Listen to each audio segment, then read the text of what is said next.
Déjà, moi, je les remercie, ces intervenants, parce que j'ai trouvé que c'était quand même assez intéressant, notamment M. Pexman, que j'avais déjà entendu au salon Bio 360 et qui est dans la continuité de ses travaux. Moi, je trouve que ce qui est intéressant, c'est de rappeler que le bois énergie, il n'a pas de sens seul. Il est vraiment au cœur de la filière forêt-bois et ce serait une erreur d'ailleurs de lui donner un sens seul. Et ça, je pense que c'est un des grands messages qu'il a fait passer. L'autre message, c'est quand même que c'est une présentation. On voit qu'on peut vite s'en mêler les pinceaux dans les calculs. Et que, bon, M. Pelkman, c'est pas n'importe qui, il travaille quand même avec les experts importants qui nourrissent les travaux du GIEC. Et ils comprennent eux aussi qu'il faut faire preuve de pédagogie. Et qu'il faut revenir un peu à du bon sens et à l'essentiel.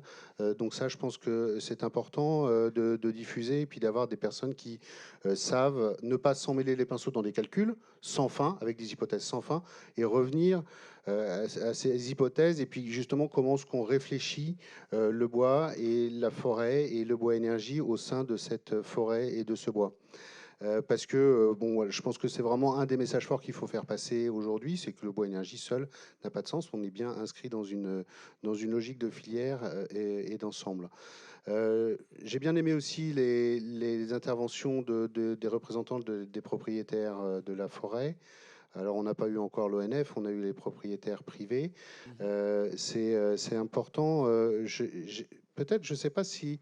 Il y a un film que j'ai regardé il n'y a pas très très longtemps, un petit documentaire, qui, je trouve, est riche d'enseignements quand le forestier montre la lune, de Jean de Maison, où tous les experts, finalement, de la filière française s'expriment et font état. C'est un constat qu'on partage là en ce moment.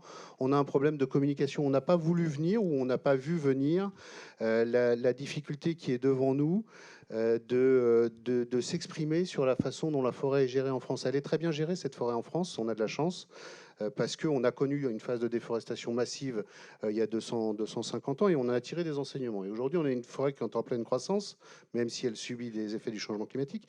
Et je pense que c'est pas tout à fait assez dit. Néanmoins, on est dans un monde qui est ultra connecté. Et je pense que ça, on n'en a pas pris conscience collectivement ou on n'a pas voulu. On se cache un petit peu dans la forêt. On aime bien vivre heureux et vivre caché. Oui, les choses Et évoluent quand même. les Là, choses évoluent bien quand sûr. même. Et c'est ça, c'est cette prise de conscience. Mais après, il faut qu'on arrive à communiquer avec les bons outils et quelque part à faire un exercice qui n'est pas simple, Mhm. c'est de justifier la sylviculture qui est mise en œuvre. Et ça, pour le coup, on n'est pas habitué. Et est-ce que cette justification, elle est légitime? Je ne sais pas, mais en tout cas, c'est une demande de la société. Et donc, il faut qu'on soit en capacité d'y répondre collectivement.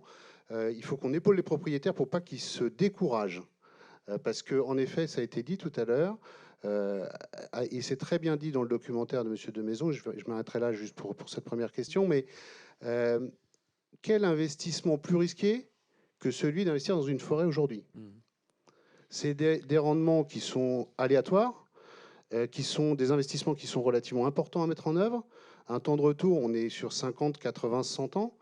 S'il n'y a pas des ravageurs, s'il n'y a pas des tempêtes, s'il n'y a pas, etc. Et tout ça, donc il faut les soutenir. Alors je ne vais pas les plaindre, hein, c'est pas mon propos hein, de plaindre les propriétaires privés, loin de là. Néanmoins, il faut arrêter de les accabler et de leur mettre des charges sur la tête. Sinon, le risque, c'est que ils se replient et qu'on mette des barrières là. Aujourd'hui, il n'y en a pas. Mhm. Aujourd'hui, dans la majorité des forêts privées et publiques, on a le droit d'aller se promener. On a la chance de pouvoir aller se promener. Il faut rappeler que c'est quand même un bien qui est soit public, donc plus ou moins ouvert, mais soit privé, qui pourrait être fermé. Et attention à ce phénomène-là de pas par des justifications plus ou moins, enfin des légitimations demandées sur l'exploitation de la forêt plus ou moins Justifié, enfin oui. justifiées, Oui. eh bien Mhm. qu'on aille trop loin, quoi. Hein. Je suppose que M. Réalon ira dans le même sens à propos justement des acteurs qui sont confrontés au monde du vivant. Hein. L'agriculture, c'est la même chose. Et qui sont. Non, non, mais je vais passer la parole à M. Nissen. Je ne vous interpelle pas spécialement, M. Réalon. Mais enfin, j'étais en train de penser qu'effectivement, votre ministère connaît bien cette problématique de l'attente sociétale vis-à-vis d'acteurs qui sont confrontés à des problématiques bien plus complexes qu'elles n'apparaissent dans les médias parfois. Voilà ce que je voulais dire tout simplement. Monsieur Nyssen, je vous laisse réagir également en 2 mots, puisque j'avais encore une ou deux questions à vous poser ultérieurement avant notre pause, notamment quant aux enjeux et à votre vision du potentiel pour le bois énergie pour les décennies à venir, les années et les décennies à venir. Mais pour commencer, peut-être une simple réaction ou si vous souhaitiez rebondir sur tel ou tel point de ce que vous avez entendu ce matin. Oui, bien sûr. Bonjour à tous. Il vient d'être dit que le bois énergie, c'était qu'un morceau d'un ensemble de la gestion forestière et de l'utilisation du bois et de la filière bois. Et moi, j'ai envie de dire, le bois énergie, c'est qu'un morceau, mais un morceau important de la politique énergétique du pays. Et dans la recherche de la décarbonation, qu'on poursuit tous de nos voeux, il y a évidemment un enjeu très fort autour de l'électrification des usages. Mais Dieu merci, il n'y a pas que l'électricité dans la vie, parce qu'elle ne pourrait pas répondre à tous les problèmes. La biomasse, c'est l'autre grande ressource renouvelable sur laquelle il faut qu'on puisse appuyer. Elle a beaucoup de diversité. Le bois énergie, c'en est une. Et moi, mon message ici, c'est la multiplicité. C'est-à-dire qu'il y a plus on est en train d'entrer dans une ère où pour répondre à nos enjeux énergétiques, il n'y a plus une solution simple, un seul problème. Il faut essayer de multiplier les sources et de tenir compte aussi de la temporalité. Ça a été très bien expliqué dans la conférence introductive pour la gestion forestière, mais ça vaut aussi pour la prochaine programmation pluriannuelle de l'énergie et les suivantes sur la manière dont on mobilisera dans le temps les différentes sources d'énergie au fur et à mesure de leur maturité, de leur développement. Et enfin, la biomasse et notamment la forêt, c'est pas une ressource statique. Elle se renouvelle, certes, naturellement, à un certain rythme, mais enfin, l'action humaine peut aussi dynamiser ce renouvellement. Je crois que ça a été dit par vous tout à l'heure. Et c'est important d'avoir une stratégie offensive parce que, hors de la biomasse, il n'y a que l'électricité et on voit aussi les difficultés qu'on va avoir dans une stratégie de réindustrialisation à fournir en même temps toutes ces sources d'énergie. Donc nous, on plaide vraiment pour qu'on développe une politique très offensive sur le développement de la biomasse. Alors j'aurais d'autres choses à dire, mais j'ai compris que vous me poseriez d'autres questions après. Si, oui, voilà, si vous voulez, on va segmenter un petit peu les choses. Monsieur Fleury, donc, comme je vous ai invité il y a un instant, vous avez évoqué tout à l'heure toute cette composante communication, information, etc. Nécessaire. On en reparlera probablement dans la journée parce que c'est un sujet évidemment qui intéresse un grand nombre d'acteurs dans vos métiers et dans votre filière en particulier. Je vous proposais il y a un instant de nous dire quelques mots en ce qui concerne les enjeux et puis peut-être à ce moment-là, dans la foulée, votre vision du potentiel du bois énergie, notamment pour ce qui concerne l'industrie et les réseaux de chaleur en particulier. Alors, juste un petit complément sur la communication. Ça a été évoqué par M. Réalon tout à l'heure. Il y a un élément de communication que la filière attend de façon importante, c'est justement cette analyse qui prouve, l'étude qui prouve que la gestion forestière en France est faite de façon durable et que du coup, le bois énergie qui en est extrait est fait de façon durable. Et on attend quand même que le ministère publie et affiche clairement cette analyse de sensibilité qui a été réalisée. Je pense que c'est un élément très fort parce que finalement, on a parlé de RED 2, RED 3. Moi, quand ce débat est venu sur la table il y a 2 ans, j'étais un peu stupéfait. Je me suis dit, bah, c'est bon, on a tout ce qu'il nous faut en France. On a le code forestier, on a les plans de gestion, on a juste à prouver que la biomasse, elle est produite en France, elle est valorisée en France. Mais globalement, on est Et bien ça équipé, s'arrête là. Ouais, ouais. RED 2, RED 3, si on lit le truc, et on a des voisins européens qui ont fait ça, le sujet s'arrête là. Or, à cette analyse de risque, enfin, cette analyse de sensibilité, le fait de la publier, et c'est un grand pas en avant pour simplifier largement les choses qu'on a quand même un peu de mal à faire en France. On a souvent tendance à vouloir rajouter des contraintes administratives fortes, là où on a déjà des outils forts qui existent depuis très longtemps, et ne pas valoriser des outils qui ont déjà été mis en œuvre par nos aïeux. Donc voilà, ça c'était un élément très important, je pense, de le rappeler, parce qu'on peut se simplifier la vie, je pense, collectivement. Après, sur les perspectives, elles sont importantes. On a une chance folle en France. On a un patrimoine qui est génial, qui a été mis en œuvre par nos anciens. On a une superficie forestière qui est en croissance. On a une forêt qui est diversifiée. On a une multiplicité d'usages du bois sur le territoire. On a des scieries qui sont dynamiques. Et ça, je remercie le gouvernement d'avoir justement mis en place un renforcement des aides dans les scieries qui permettent de développer ce tissu industriel qui est fondamental. Je veux dire, nous en forêt, c'est quand les scieries vont, tout va. En France, on a l'habitude de dire que quand dans le bâtiment va, tout va. Bah, dans la forêt, c'est quand les scieries vont, tout va. parce que c'est le moteur. C'est le moteur qui va nous sortir du bois énergie, du bois qui va générer des coupes, parce que, bon, voilà, qui va mettre la dynamique en route. Et puis juste un petit point là-dessus. Donc les perspectives, elles sont très importantes. Et alors elles peuvent être freinées si on raisonne bêtement, quoi. Et ça, j'en ai un peu marre de le répéter. Ça fait 5-6 ans que je prends de temps en temps le micro dans des séminaires comme celui-ci. Le prix du gaz rebaisse et les projets se ralentissent. d'autant. Et ça, c'est juste dramatique. Je ne comprends pas qu'on ne puisse pas se souvenir de ce qui se passait il y a 6-8 mois. Je veux dire, le bois énergie a fait preuve de maturité, a été au rendez-vous de ses engagements. Il n'y a pas eu de rupture d'approvisionnement. On a une stabilité des prix qui est quand même dingue, qui est exemplaire. La seule énergie qui a maintenu ses prix. Et le soufflet a vite fait de retomber, quoi. Et puis, hop, on se dit, tiens, le gaz repasse à 30 euros. Oh, ben, le projet biomasse, il va attendre. Ah bah oui, mais il y a 6 mois, le gaz, il était à 700 euros le mégawattheure. Mais on ne peut pas se dire, juste, on a une énergie qui est disponible sur le territoire, qui crée de l'emploi et qui est stable dans le temps, et ben utilisons-la. Enfin, prenons-nous en main. Qu'est-ce qu'on fait pour tordre un petit peu la loi du marché qui produit ce genre de... Une taxe carbone. D'accord, très bien. Carbone. Bon. Là aussi, ça fait 10 ans que j'en parle. Hein. Ouais. Et donc, bon, il y a eu cette crise des Gilets jaunes, mais une taxe carbone, c'est la solution, la seule, enfin, la vraie. Ok.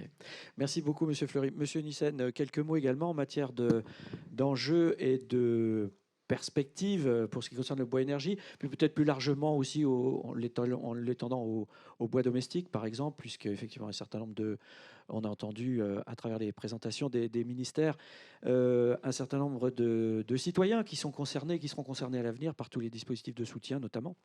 Absolument. Bah, écoutez, moi, ça a été dit aussi tout à l'heure. Je voudrais rappeler que le bois énergie domestique, le bois énergie en général, c'est la première énergie renouvelable de France. Ça concerne 25% des ménages et 7,2 millions de logements. Je donne ce chiffre parce que je vais y revenir tout à l'heure, à la fois utilisé en chauffage principal ou parfois en chauffage d'appoint. Donc il y a évidemment un premier enjeu, je n'y reviendrai pas, qui a été développé et qui permet d'expliquer en quoi le bois énergie et sa valorisation apportent un atout à l'ensemble de la filière bois-forêt. Et puis il y a aussi deux autres enjeux plus énergétiques. Le premier, c'est de fournir un moyen de chauffage à beaucoup de gens et un moyen de chauffage économique, ça a été rappelé. Alors évidemment, on ne passe pas par les hauts et les bas du gaz, mais enfin, même avec l'impact de la crise ukrainienne sur les granulés, qui a déclenché des phénomènes un petit peu de spéculation et à un moment donné une augmentation du prix, on a réussi à maîtriser ça. Aujourd'hui, il y a plus de 80 sites industriels en France qui produisent des éléments combustibles et c'est quelque chose, c'est une source d'énergie relativement raisonnable et dont on peut supposer qu'on maîtrise les coûts de manière à pouvoir garantir qu'il n'y aura pas une inflation majeure. Évidemment, on ne peut pas tout prévoir, mais c'est quelque chose qui offre de la sécurité, de la perspective à nos concitoyens. Ça dépendra aussi d'une éventuelle tension sur l'approvisionnement dans certaines circonstances, où, oui. Compte tenu du contexte qu'on a entendu parler, de nombre de pressions qu'il pouvait y avoir sur la ressource à l'avenir. Oui, peut-être, à condition aussi qu'on ait une visibilité de l'utilisation globale de la biomasse, de la nature de cette biomasse et des différents usages qu'on en fait, mais je ne suis pas sûr qu'on ait le temps de détailler ça aujourd'hui. Oui, mais c'est clair que ça, c'est un vrai enjeu de la prochaine programmation pluriannuelle de l'énergie. Mais tout ce qui vient d'être expliqué ici montre que la gestion durable de la forêt, et la France est exemplaire en la matière, permet sans doute d'assurer à nos concitoyens qu'il y a moyen d'avoir une source d'énergie à un tarif qui est raisonnable et maîtrisable et surtout sûr dans la durée. C'est un enjeu très important. Un deuxième enjeu, c'est que c'est moins connu. L'équipement individuel en chauffage à bois, ça permet aussi d'économiser de l'électricité. Alors ça vaut pour le collectif et ça vaut pour l'individuel. Il y a eu une étude qui a été réalisée par l'IFOP en partenariat avec Poujoula à la fin de l'année dernière et qui montrait que dans les foyers équipés d'un chauffage principal à l'électricité, mais également équipés d'un chauffage individuel à bois, l'allumage du chauffage à bois en fin de journée quand on rentre chez soi, donc à partir de 17-18 heures et jusqu'à 20 heures, ça économise jusqu'à 10 gigawatts de puissance sur le réseau électrique. Ça correspond à peu près à 10 réacteurs nucléaires. C'est considérable. Et ça constitue à la fois une économie, évidemment, pour le ménage qui consomme moins d'électricité à ce moment-là, mais également une économie sociale, si j'ose dire, sur la mobilisation du réseau électrique. Alors, en potentiel de développement, moi, je voulais vous donner juste deux chiffres. Alors, évidemment, c'est des prévisions, on verra bien. Dans le cadre de la prochaine PPE, j'ai dit tout à l'heure qu'il y avait 7,2 millions de ménages équipés d'appareils de chauffage au bois. On estime qu'à l'horizon 2035, c'est la prochaine PPE, on pourrait passer à 10 millions. Ça fait plus 39%. Et dans le même temps, l'énergie fournie par ces appareils, ça ne correspond qu'à 82 TWh par rapport aux 78 qui sont consommés aujourd'hui, c'est-à-dire simplement 5%. Alors pourquoi 39% d'utilisateurs en plus et simplement 5% d'énergie consommée en plus, simplement à cause de la performance des appareils. Donc nous, les enjeux qu'on voit dans le futur, et ça a aussi été très bien dit tout à l'heure, c'est bien considérer que l'équipement des particuliers, l'équipement des ménages en appareils de chauffage au bois, grâce à l'amélioration permanente de ces appareils, ça permet finalement également de faire une consommation d'énergie avec beaucoup d'efficacité, puisqu'on sait que dans le cadre de nos enjeux de décarbonation, la sobriété, c'est pas tout, il y a aussi la façon et l'efficacité avec laquelle on consomme. Donc je voulais vous donner aussi un autre chiffre. Par exemple, un foyer, une cheminée à l'ancienne, là, qui fonctionne avec des bûches, ça rejette environ 2,7 grammes par kilowattheure de particules. Oui. Voilà. Le poêle à bûche flamme verte, alors je vais revenir dans un instant ce que veut dire flamme verte 7 étoiles, c'est 0,2. Donc on voit que c'est considérable l'amélioration de la performance énergétique, de la maîtrise dans le rejet des particules, c'est tout à fait considérable. Alors le CER est animateur d'un label qui s'appelle Flamme Verte justement et qui vise à certifier les appareils de chauffage individuel au bois, à la fois pour leur qualité énergétique, les émissions de particules. Et aujourd'hui c'est une référence pour l'ensemble des consommateurs. Donc nous on considère vraiment qu'il faut essayer de viser ces objectifs ambitieux en ayant en tête que derrière ça, on en reparlera sans doute tout à l'heure, mais c'est un marché national de l'ordre de 5 milliards d'euros, dont au moins 3,4 milliards dans le secteur domestique, qui a en 2020 estimé environ 56 000 emplois, et que la poursuite de la trajectoire que je viens d'évoquer, c'est 25 000 emplois en plus de ces 56 000. Donc je trouve qu'il y a un bel avenir pour le bois énergie. Le jeu en vaut la chandelle. Merci pour ces perspectives, Monsieur Nyssen. Il nous reste 1 minute pour éventuellement conclure ou ajouter quelque chose, Monsieur Fleury, si vous le souhaitez. Sans chiffres, mais c'est vrai que sur les perspectives, on peut synthétiser les éléments dans les réseaux de chaleur et l'industrie.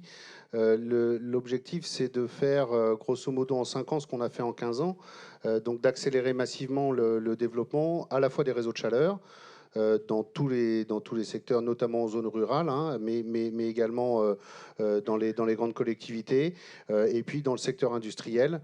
Là, dans le secteur industriel, c'est déjà bien engagé. Maintenant, il faut que ça se concrétise. Et ça, c'est ma crainte. On est trop dans des situations... La forêt, elle pousse sur le temps long. Elle s'exploite sur un temps long. Et on se compare à des énergies qui réfléchissent sur des temps courts et à l'instant T. Et ça, c'est un sujet quand même qui mérite, parce que je pense que ça pourrait être réglé très simplement, collectivement, si on se dit, on s'affranchit des marchés et on accepte que le prix du bois énergie, il est ce prix-là. Et puis, on prend 30% de notre énergie à partir de bois, 30% à partir des marchés, etc. Et donc, on a un mix qui permet d'avoir un équilibre. Mais bon, on va pas se... Puissiez-vous être entendu en tout cas. J'aimerais bien, mais j'ai pas beaucoup d'écoute là-dessus. Hein. On est trop dans un monde capitaliste. Mais bon, c'est comme ça, il faut faire avec. Mais je pense qu'on aurait tous à y gagner. Tous à y gagner quand même, de réfléchir un peu plus sur du moyen terme plutôt qu'à l'instant T. Merci beaucoup, Monsieur Fleury. Messieurs Réalon et David, en tant que gardien du temps, j'aurais apprécié que vous me disiez que vous n'avez rien à ajouter, mais je voudrais quand même vous proposer éventuellement une petite réaction si vous le souhaitez, puisqu'il est temps de prendre la pause, ce qui permettra aux uns et aux autres présents ici même de continuer à discuter sur le sujet dans l'espace café, comme là vous avez été accueillis ce matin. Mais ceci, après vous avoir entendu, si vous souhaitez ajouter quelque chose. Comme vous m'aviez interpellé sur les questions de communication, de concertation, de discussion avec la société, je pense que c'est un sujet bien identifié dans les ministères. C'est un des enjeux clés. Hein. Effectivement, le bois énergie, comme je le disais tout à l'heure, au niveau européen, inquiète aussi par rapport à une situation où on sera amené à donner l'impression qu'on va couper toutes les forêts françaises ou d'Europe pour alimenter des chaudières. C'est pas ça qui va se passer. On a quand même des principes clés qui sont dans des réglementations nationales. On peut faire mieux, mais il va falloir communiquer, expliquer, peut-être adapter aussi certaines pratiques, je pense, par rapport à des impacts paysagers. Voilà. Mais en tout cas, il y a de la concertation territoriale qu'on a engagée notamment avec nos collègues du ministère de la Transition écologique, avec différents projets qu'on va soutenir là dans les mois qui viennent dans les territoires. Il va falloir aller plus loin. Il faudra voir effectivement comment les acteurs de l'énergie aussi s'insèrent dans ces projets de concertation locaux, parce que je pense que tout le monde veut du développement de l'énergie non renouvelable. Tout le monde aime le bois dans sa construction. Par contre, le lien entre le bois, l'arbre et la forêt, alors là, c'est commence à s'affronter. Et c'est dans tous les pays européens de la même façon. C'est tout le monde veut du bois, tout le monde veut du bois énergie, mais on ne veut pas toucher à la forêt. Et donc, il y a quelque chose qu'il va falloir un peu réexpliquer, hein, même dans les écoles. Donc, il y a eu tout un travail aussi pour expliquer, ramener les enfants dans les écoles pour leur expliquer que la forêt, ça se gère sur le temps très long. L'arbre pousse doucement et qu'effectivement, ils ne verront pas le chêne qui vient d'être planté arriver à 150 ans. Ce ne sera pas eux, ce sera leurs petits-enfants. Et ça, c'est dur à comprendre. Effectivement, c'est tout l'enjeu et le charme de ce secteur forestier, ce temps très long qui en fait sa force, sa résilience, mais aussi pas forcément son adaptation par rapport à des cycles de décision très courts, notamment dans les investisseurs, mais aussi les politiques publiques. Merci beaucoup, Monsieur Rallon. Et effectivement, on le sait très bien, encore parallèle avec l'agriculture, on veut tous manger de la viande à condition de ne pas tuer les animaux et on veut bien utiliser du bois à condition de ne pas couper les arbres. C'est bien connu par un certain nombre d'entre nous et c'est un message qu'on voit souvent. Monsieur David, je vous laisse le mot de la fin, c'est tombé sur vous. Merci beaucoup. Effectivement, je pense que ce sujet du temps long est un point extrêmement important et c'est un peu c'est l'élaboration de ces documents de planification du temps long qui sont l'objet de ce qu'on fait cette année avec la stratégie nationale bas carbone et la programmation pluriannuelle de l'énergie. Et à l'automne, il y aura la loi de programme énergie-climat qui traitera notamment de ces sujets de biomasse et de bois-énergie.